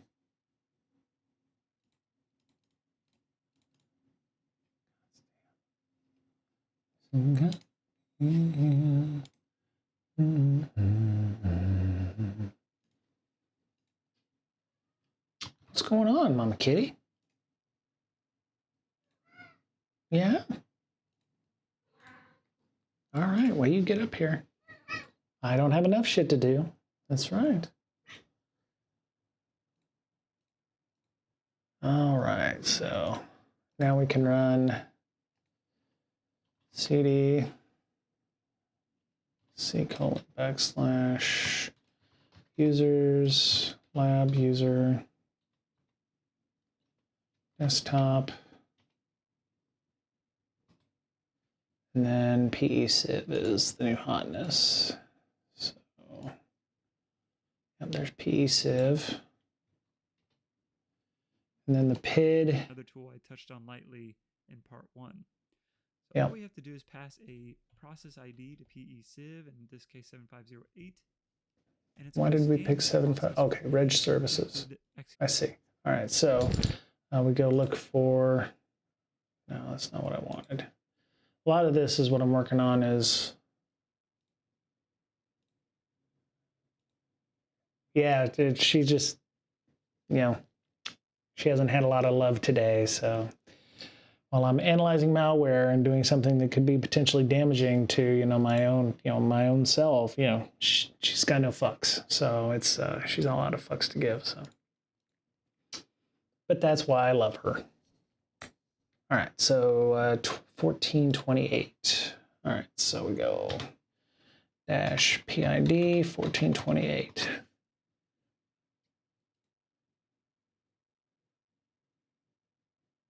Total suspicious, yeah, 1.0. Yes, that's my mama kitty.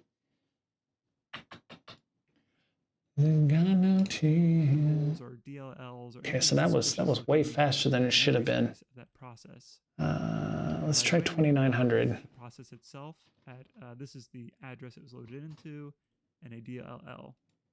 In this case, I am interested in what the heck this exe is doing in the first. There we go. So we have total suspicious 4 things now. Yep. .NET executable. We can go into dnspy, and I'm actually going to. Okay, let me back it up a little bit here. All right, so Interesting. What was he talking about there? And that process for any injected executables or DLLs or anything suspicious looking in the memory space of that process. Mm-hmm. And right away, Ah, I see. the Okay. process itself at So there's some directories that got added to our front. Yeah, 2900 is where our stuff came in at. So DLL host is just it bringing up Explorer. Sorry, Numplex. Yeah, I've got about 3 different things going on right now. Hey, D-Dubs. Feel free to weigh in here. Numplex has got some questions about career advice from a Defender point of view or a Red Team point of view. Feel free to scroll back up and you can look and see what's going on. All right, so Jeff has found that there's some... into and a DLL. Okay, so there's some DLL stuff. I am most interested in what the heck this exe is doing in the first place, or what it is. Okay. Since it's a .NET executable, we can go into dnspy, and I'm actually going to close procmon. Actually, let's actually look real quick before we close procmon and spoil the surprise. Let's focus on this exe here. Okay. Ain't got no tears. Well, I'm also blowing up malware inside of a VM and making sure that my audio doesn't sound like shite on my stream. And I've got a lot of irons in the fire here, so we're working through some things. This is the first time I've ever analyzed malware before, so it's live malware in my VM. So I'm just learning and trying to see where I'm messing things up as I go along. So let me see process name. He was looking at regservice.exe. I think he spelled it wrong. Or at least the one that is adding the filters. And did I spell that? That might have just been There's a lot of... Jeff has a lot of knowledge. So there's a lot of things that I don't want to say he takes for granted, but he's like, oh yeah, we'll just do this thing. And I'm like, I need to understand what the hell's going on here exactly. So, and now she's gone. So she'll be back at some point. You will always come back. All right, so the malware is just, continually blowing up the box. We've ran on process 2900. Our framework. I may end up having to pause this. And dnspy is what he was opening up. And then he was like, oh yeah, we can go do this. I am going to pull up dnspy here. Where the hell is dnspy? There it is. dnspy. And copy. Create a shortcut. Wants to do everything. There we go. All right, so, oh, there it is right there. I need a cat emote. I have one. I have perfectly, cromulent cat emote. I'll just put that right there. All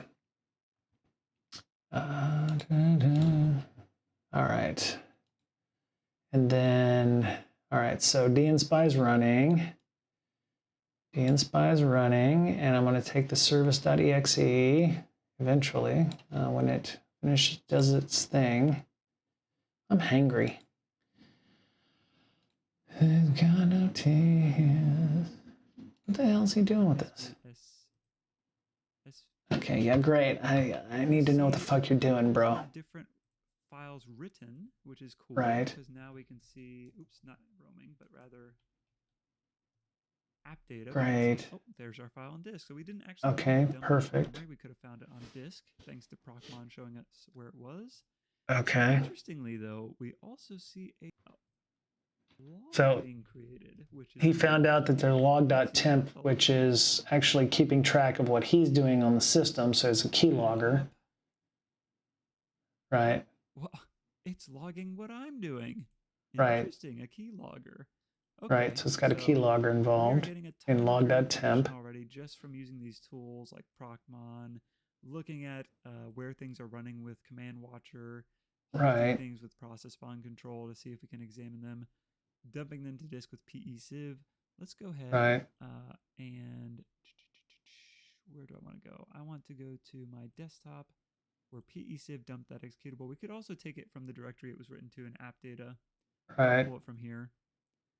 Okay, so he's pulling it. He's pulling it Wait. in just like that. So let's shrink this up a little bit. I think the migraine's subsiding, which is great. Hey, there's a whole bunch of shittery going on here. Let's see. God damn it. All right, so boo shoddy, whatever. All right, so we've got, that's it. It's just 23 lines. We've got ourselves a .NET executable that looks very similar to some of the rats we've looked at in. He said it looks like a .NET executable because he understands where the magic happens here. So let's see, we go here. There's some additional bits. I don't know where he found that at.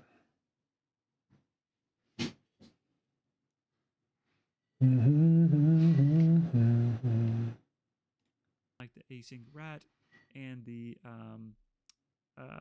rat king part. Like the async So let's rat. We've got back ourselves this a up. .NET executable that looks very similar to some of the rats we've looked at in like the async rat and the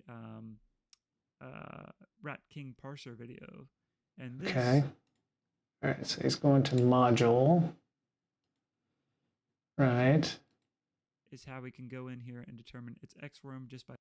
Okay, so you went to hugs, whatever. All right, so there's that. By looking at this code, if you look through, actually, let's do this. I'm not going to get into .NET reversing right now, but if you look at the other videos we've done with async rat and rat king parser, we talk about this quite a bit. You can go here, look at the entry point. Typically. Okay. Oh, wait. What do you do there? Entry point, which was in what, BU? So you double clicked on this. Okay. Are we going to din? Cool. Okay. So in about 10 minutes, I'm going to be heading out here. I apologize to everybody who's here, but I am hangry, so I'm going to be going to get dinner. Entry point. Typically, you'll see a section that looks like this. Okay, so, all right, so he shows this. All right, so this is the try. This is the, sorry, I'm still getting some visual artifacts from my migraine. So this is the strings. These are the various, I think these are encrypted strings that he's mentioned later on in the video. Which is a configuration. And if we go here, this is our encrypted. Okay, so he went what? Oh, you can click on these. All right, so that gives you your additional strings here. Configuration right here. And we can see the log file. And there's a log temp. Okay. You may be thinking, why didn't we make a module for Xwormand?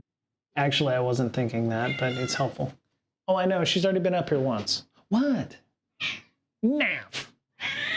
Look, you cannot help me analyze this malware. Nair. You cannot analyze malware. No. No. I need a Snickers. Yeah, I'm a bit hangry. I've got a, yeah, I worked out this morning and I just took a jog at lunch and so then I noticed I've got artifacts in my field of vision. So I've got a migraine coming on, or coming, and it's actually in right now. So. In the Rat King parser video we did, I wasn't thinking that, so. Probably add it. It's slightly different, so I don't think it's going to be a one-to-one mapping like we did with the async rat and DC rat, but I am planning on taking a look at this later to see if we can implement it. But that's neither here nor there. Okay. So he will at some point create some kind of Xworm module for further analysis later on. You know, is that this is an encrypted config. Okay, it's an encrypted config, which makes sense because it almost looks like it's what, base 64 encoded, or not encrypted but encoded. Well, maybe it is encoded or crypted. To decrypt it. He's going to decrypt it. See if there is a decryptor for it, or we can cheat. Use dnspy to set a breakpoint here. In fact, let me blow this up. I'm sorry, I just realized this is probably quite small. Interesting. Okay. Let's zoom in. Set a breakpoint. by simply right-clicking. Set a breakpoint. Or doing one of the hot. You can set a breakpoint on conversion to string. So where's that at? Oh, that's under stub. Okay, so that was the first one here on stub. Okay, so he set a breakpoint here. I'm assuming that will. Okay, how do you set a breakpoint? Is a highlight. God damn it! Get out of the way. There we go. And then add a breakpoint. Okay. Keys or clicking on the line. We can run it in dnspy. And we should be able to break right when this conversion happens so that we can check the converted value. So let's see what happens once we step over this line. Well, we've got ourselves a C2 server at duckdns.org. Okay, and there, okay. All right, so we've got,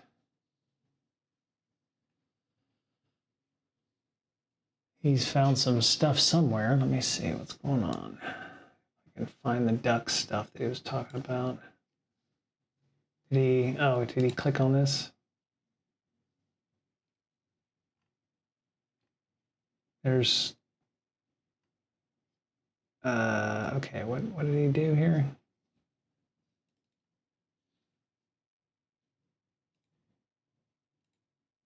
We've got ourselves a port.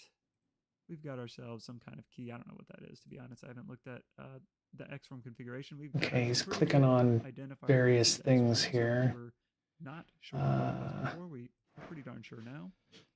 We've got a file name, usb.exe. Go back to stub. Okay. And we've got a app data directory, which is where, of course, it stored the exe.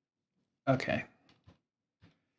This might be where I end up needing a book to go walk through some additional stuff here. Let me see, where's the stub at?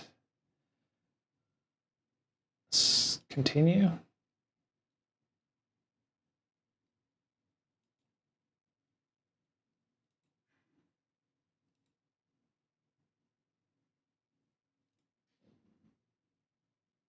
No. Okay.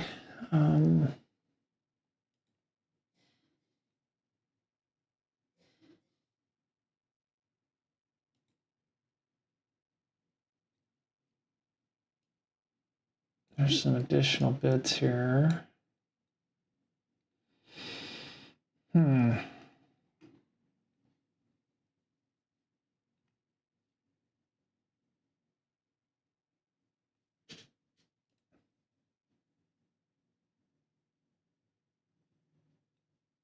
All right, I need to go back.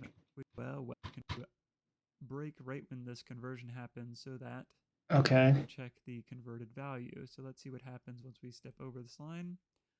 Well. Okay, so we step over the line. Where's the stepping over of the line? Okay.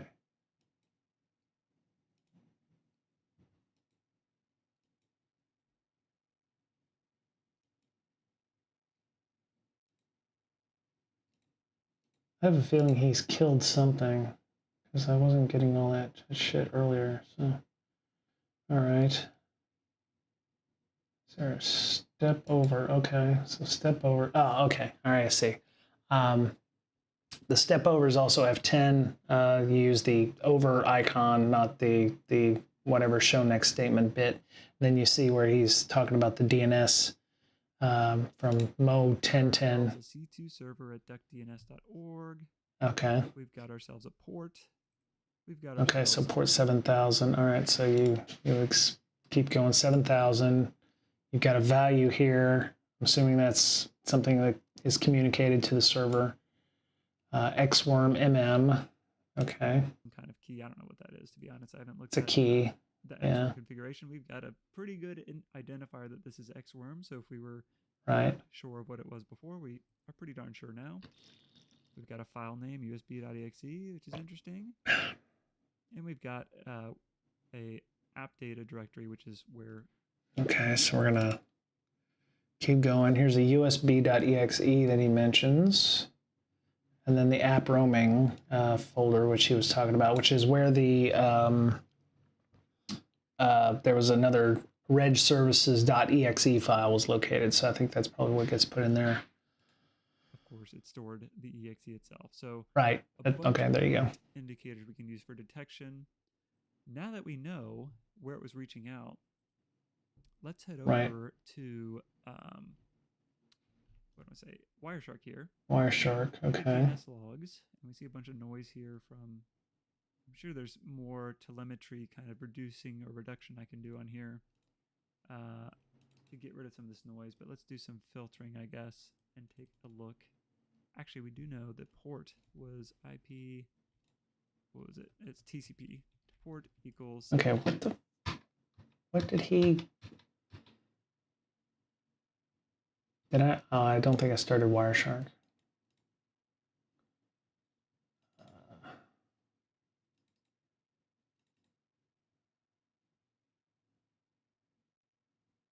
No, that's not the right one. We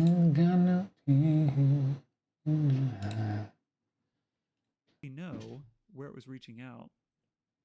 Let's head over to yeah, capturing for Ethernet. Yeah, that's what I was. Here. All right, let me shut that down and start over again. I'm sure there's more. Yeah, I know no shit was captured. Can do on here. All right. To get rid of some of this noise. There we go. Let's do some filtering, I guess, and take a look. Actually, we do know the port was IP. What was it? It's TCP. Port equals 7000. IP. Malware. Oh, actually, we're getting a bunch of resets. Do you know why? It's because we don't have 7000 as a port on inetsim. So I'm actually super happy this happened because I can show you. Yeah. Okay. Yeah. Okay, so it was a lot to ingest. I know some of you are like probably bored to tears. I apologize for that. What I would suggest is going in and watching the video more than once and understanding this. If you're well versed with the tooling, I understand me some Wireshark, but there was a lot going on previously, and apparently I didn't collect what the malware was pushing down. So I would suggest going back in and playing around with some of the stuff. We did find, obviously, there's app roaming. There was some additional bits that he was talking about with, finding those areas where different the IP address, the directories, the C2 server, etc. So yeah, there's definitely some areas where you can go in and look at the IOCs and the indicators that he was mentioning. And what I'm planning on doing is going back through, starting over again, collecting shit properly in Wireshark so that I can look at the additional bits here that he's talking about in Wireshark, because he's like, oh yeah, we can go do this. What he says is he didn't, there's a part here, he's like, port 7000, he's not getting anything. He's getting a lot of resets and stuff, and it's because inetsim in Remnux doesn't have port 7000 enabled to emulate when something reaches port 7000. So there's some stuff missing there. He's going to go in and make a configuration change. One of the things he does call out is when you make a change in the configuration, you're going to want to modify it to